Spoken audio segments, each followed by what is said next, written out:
Good morning po. Magandang umaga po. Nandito po tayo sa Colosas. Sa sulat si Apostol Pablo sa Colosas ay para sa iglesia sa Colosas. Ang bayan sa Asia Minor sa silangan ng Epeso. Hindi si Pablo ang nakasagin ng iglesia ito. Subalit, may penukutan ni sila ito sapagkat sinugsugo sila ito ng mga manggagawa mula sa Epeso.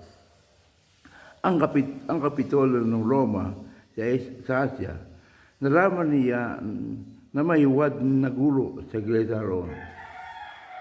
Ituturo ng mga ito na kailangan tao ay sumamba sa ilang kapangyarihang espiritual para makilala nila ang Diyos at magkamit ng lubos na kaligtasan.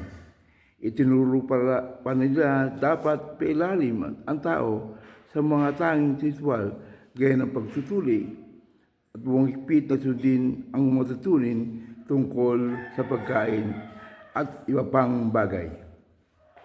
Sumulat si Pablo para salungkutin ang mga tulong ito sa pamagitan ng tunay na tulong ng Kristiyano.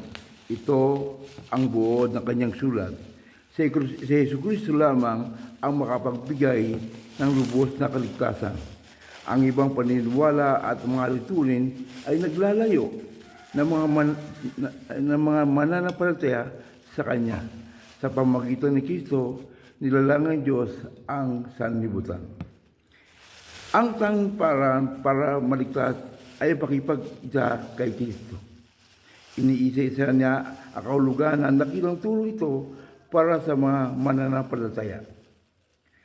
Kapatid-patid dito na si Kiko, isang nagdala sa Colosas, na sulat na ito ni Pablo, ay sinamahan ni Onesimo, ang aliping may kinalaman sa pagsulat ni Pablo kay Filemon. Ang kalikasan at gawain ni Kristo, ang bagong buhay na nakagunahe kay Kristo at pagbubukas. Purihin po ang Panginoon. Purihin po ang mga salita ng Diyos. Salamat po. Praise the Lord.